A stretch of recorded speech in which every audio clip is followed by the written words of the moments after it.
Assalamualaikum warahmatullahi wabarakatuh. Semangat pagi, sehat walafiat, alhamdulillah. Bagaimana anak-anakku kabar kalian pada pagi hari ini? Semoga kita semua senantiasa dalam keadaan sehat walafiat, senantiasa dalam lindungan Allah Subhanahu wa taala, dan juga senantiasa dalam curahan kasih sayangnya. Amin amin ya rabbal alamin. Baiklah, sebelum kita memulai pembelajaran kita pada pagi hari ini, di mana kita masih dalam rangka pembelajaran jarak jauh, Bapak kembali mengingatkan kepada kalian untuk melaksanakan protokol pembelajaran jarak jauh, yaitu yang pertama, kalian agar tetap untuk belajar di rumah, dan juga jangan lupa untuk melaksanakan atau menunaikan sholat 5 waktu, dan juga tentunya berzikir kepada Allah Subhanahu wa taala.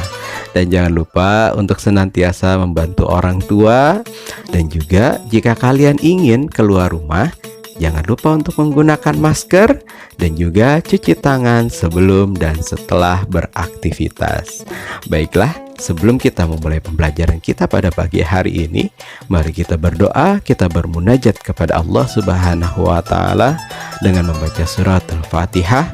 Mudah-mudahan kita semua senantiasa diberikan perlindungan oleh Allah Subhanahu wa taala dalam nikmat sehat walafiat, berkah panjang umur, dan mudah-mudahan kita selalu diberikan rahmat dan hidayah dari Allah Subhanahu wa taala. Dan semoga pembelajaran kita pada pagi hari ini diberikan ridho dan juga kebermanfaatan bagi kita di dunia dan akhirat. Ala hadhihi niyah wa ala kulli niyatin shalihah wa li anfusina wa li hazatina wa li ridai ta'ala fid dunya wal akhirah. Wa ila hadratin Nabi al-Mustafa Muhammadin sallallahu alaihi wasallam. Sayulillahi lahumul Fatihah. A'udzu billahi minasyaitonir rajim. Bismillahirrahmanirrahim. Alhamdulillahi rabbil alamin. Ar-Rahmanir Rahim. Maliki yaumiddin. Iyyaka na'budu wa iyyaka nasta'in. Ihdinas siratal mustaqim. Siratal ladzina an'amta 'alaihim ghairil maghdubi 'alaihim waladdallin. Amin amin ya rabbal alamin. Baiklah, kita lanjut pembelajaran kita dengan menyaksikan video dari Bapak berikut ini. Selamat menyaksikan. Bismillahirrahmanirrahim. Rabbi zidni ilman warzuqni fahman. Dalam video kali ini, insya Allah kita akan belajar tentang menulis surat At-Tin. Semoga dengan kalian menonton video ini, kalian bisa menulis kalimat-kalimat dalam Quran surat At-Tin dengan baik dan benar ya. Oke, kita langsung masuk saja ke videonya.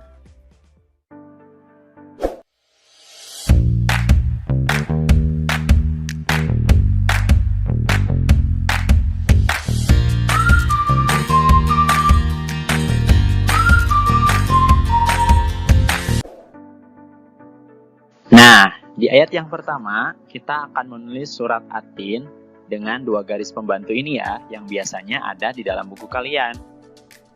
Kalimat yang pertama di surat At-Tin berbunyi Wattini. Cara penulisannya adalah seperti ini. Huruf waw, kemudian fathah, ada huruf alif, lam, kemudian ta, ya, dan nun disambung, kemudian titik untuk ta, tasydid, dan juga kasroh. Kemudian ya, kemudian ditambah sukun, nun ditambah titiknya, dan kasroh. Kemudian selanjutnya wazaituni. Cara penulisannya adalah seperti ini. Huruf waw, kemudian fathah, ada alif, lam, dan zai disambung, titik, tasydid, dan fathah untuk huruf zai. Kemudian ya, ta, dan wa disambung, titik, dan sukun untuk huruf ya. Kemudian titik dan dumah untuk huruf ta, dan juga sukun untuk waw. Terakhir huruf nun, ada titik, ditambah kasroh. Nah, itu adalah cara menulis surat At-Tin ayat yang pertama. Kemudian di ayat yang kedua, kita akan menemukan kalimat waturi.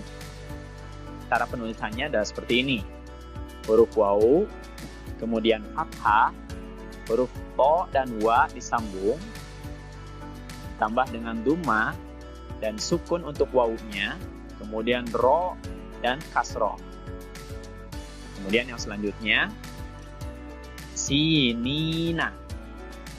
Cara penulisannya adalah seperti ini. Huruf sin, kemudian ya, nun, ya, dan nun disambung semuanya. Ya. Tambah kasroh untuk sa, titik untuk ya dan sukunnya. Kemudian titik untuk nun ditambah kasroh, titik untuk ya ditambah sukun, dan titik untuk nun ditambah fathah. Nah, itu adalah cara menulis surat At-Tin ayat yang kedua. Kemudian di ayat yang ketiga, kita akan menemukan kalimat wahadza.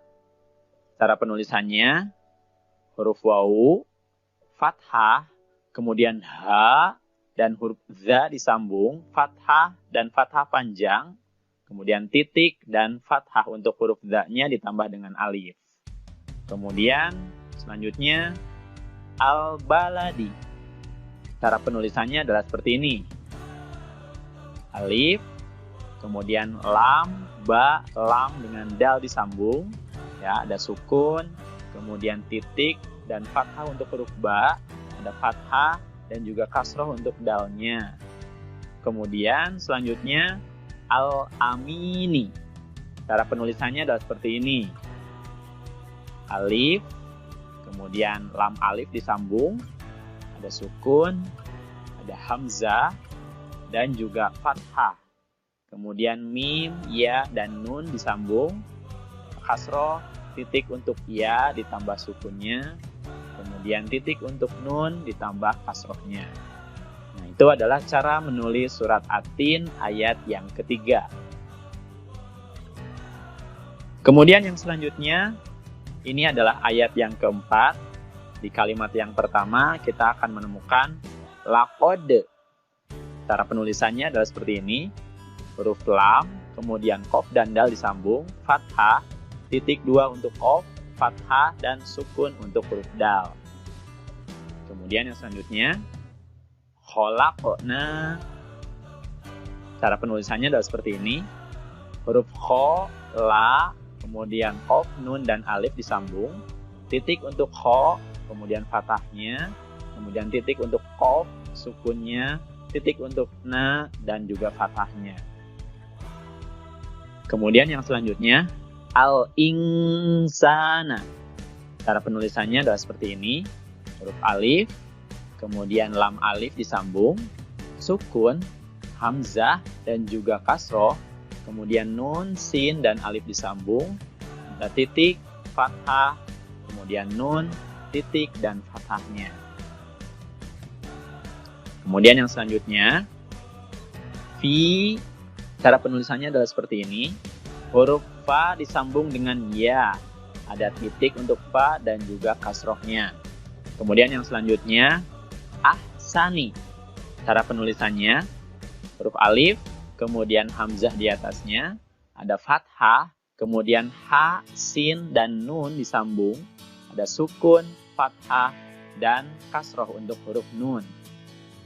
Kemudian yang selanjutnya, taqwimin. Cara penulisannya, huruf ta, kemudian qaf dan wa disambung, titik untuk ta ditambah fathah, titik untuk qaf ditambah sukun, kemudian kasroh, ya, dan huruf mim, titik untuk ya, kemudian kasroh tain untuk mim.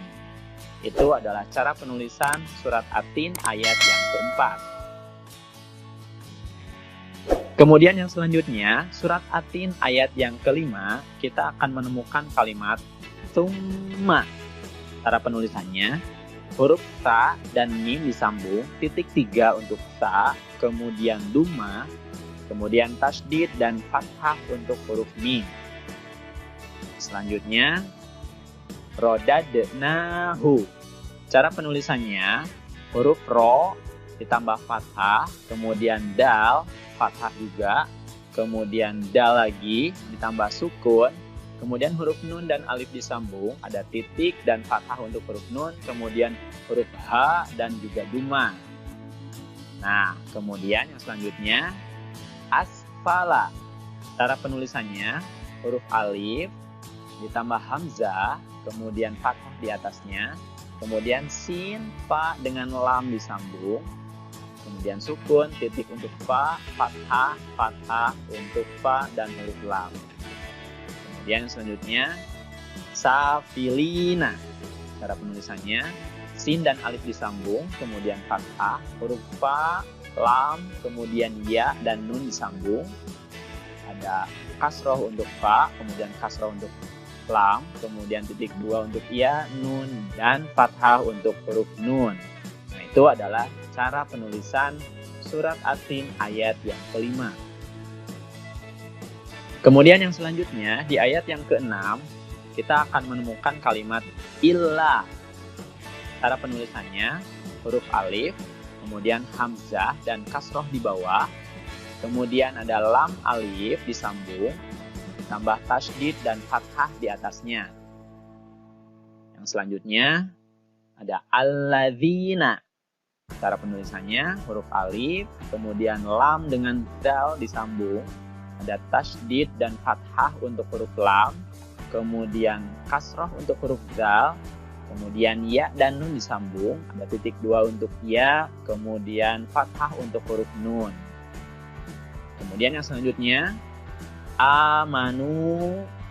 Cara penulisannya, huruf alif, kemudian alis untuk tanda panjang, kemudian mim, nun, dan waw disambung. Ada fathah di atas mim, kemudian dumah di atas huruf nun, dan juga ditambah alif. Kemudian yang selanjutnya, wa'amilu. Cara penulisannya, huruf waw, kemudian fathah di atasnya, huruf ain, mim, kemudian lam dan waw disambung. Ada fathah untuk ain, kasrah untuk mim, dan dumah untuk lam ditambah dengan alif. Kemudian yang selanjutnya, as-solihati. Cara penulisannya, huruf alif, kemudian lam, sod, dan alif disambung, ditambah tasydid dan fathah untuk huruf sod. Kemudian huruf lam dan ha serta alif disambung, ada kasroh dan fathah. Kemudian huruf ta, titik dua di atasnya ditambah dengan kasroh. Kemudian falahum. Cara penulisannya, huruf fa, la, ha, dan huruf mim disambung semuanya. Kemudian fathah untuk huruf fa, fathah untuk lam, dumah untuk ha, dan sukun untuk mim. Kemudian yang selanjutnya, ajrun. Cara penulisannya, huruf alif, kemudian hamzah dan fathah di atasnya, kemudian jim dan ro disambung, ada titik di bawahnya untuk jim, kemudian ditambah sukun, dan dumah tanwin untuk huruf ro. Kemudian yang selanjutnya, ghairu. Cara penulisannya, huruf gho, ya, dan ro disambung, kemudian fathah untuk huruf go, ya, titik dua untuk ya, ditambah sukunnya, kemudian dumah untuk huruf ro. Kemudian yang selanjutnya, mamnunin. Cara penulisannya, huruf mim, kemudian mim lagi, nun dan waw disambung, ada fathah dan juga sukun, kemudian ada dumah untuk huruf nun, kemudian huruf nun di akhir ditambah dengan kasroh tanwin. Nah, itu adalah cara penulisan surat At-Tin ayat yang ke-6. Untuk ayat yang ke-7 dari surat At-Tin, kita akan menemukan fama. Cara penulisannya, huruf fa, mim, dan alif disambung, kemudian ada fathah untuk fa dan juga fathah untuk mim. Yang selanjutnya, yukadzibuka. Cara penulisannya, Huruf ya ada titik 2 di bawahnya, kemudian dhammah di atasnya, kemudian disambung dengan huruf kaf dan zal. Ya, ada fathah untuk kaf, kemudian ada tasydid dan juga kasrah untuk huruf za, ditambah ba dan kaf, ada dhammahnya, kemudian ada tanda seperti huruf S untuk huruf kaf dan ada fathahnya. Kemudian yang selanjutnya ba'du. Ada huruf ba, ain, dan dal disambung semuanya. Ada fathah untuk ba, sukun untuk ain, dan dhammah untuk huruf dal. Kemudian yang selanjutnya biddini. Cara penulisannya, huruf ba dan alif disambung, ya, kemudian kasroh untuk huruf ba, selanjutnya lam dan huruf dal disambung, ada tasydid dan juga kasroh untuk huruf dal, huruf ya dan nun disambung, kemudian ada tanda sukun untuk huruf ya, dan juga ada tanda kasroh untuk huruf nun. Nah, itu adalah cara penulisan surat At-Tin ayat yang ke-7. Nah, di ayat yang ke-8 kita akan menemukan alaisa. Cara penulisannya alif, kemudian hamzah dan fathah di atasnya, kemudian lam, ya dan sin disambung, ada fathah, kemudian titik untuk ya dan juga sukun, kemudian fathah untuk sin. Selanjutnya Allahu. Cara penulisannya ada alif, kemudian lam dengan lam serta ha disambung, ada tasydid dan fathah berdiri, kemudian ada tanda dhammah untuk huruf ha-nya. Selanjutnya bi'ah kami. Cara penulisannya huruf ba dan alif disambung, ya, kasrah untuk huruf ba, kemudian hamzah dan juga fathah, kemudian ha, kaf dan mim disambung semuanya, ada sukun untuk ha, kemudian fathah untuk kaf dan kasrah untuk mim. Selanjutnya al-hakimina. Cara penulisannya huruf alif, kemudian lam dengan ha dan alif disambung, ada sukun, kemudian fathah. Selanjutnya huruf kaf disambung dengan huruf mim, ya dan nun. Kasroh untuk huruf kaf, kasroh untuk mim, titik 2 untuk ya, kemudian fathah untuk huruf nun. Nah, itu adalah cara penulisan surat At-Tin ayat yang ke-8. Kalau disambung, nantinya akan menjadi seperti ini. Ini cara penulisan surat At-Tin dari ayat yang pertama sampai ayat yang ke-8, ditambah dengan lafaz basmalah di atasnya. Ya, oke. Kalau kalian menulis di buku kalian masing-masing seperti ini ya, dilewat satu baris per ayatnya, ya, sehingga tidak bertumpuk dan akan jadi lebih rapi. Oke, itu saja cara menulis surat At-Tin dari ayat yang pertama sampai ayat yang ke-8. Semoga setelah menonton video ini, kalian bisa menulisnya dengan baik dan benar ya. Nah, itu saja yang bisa kakak sampaikan. Mohon maaf apabila ada kekurangan. Terima kasih atas perhatiannya. Billahi taufik wal hidayah. Wassalamualaikum warahmatullahi wabarakatuh.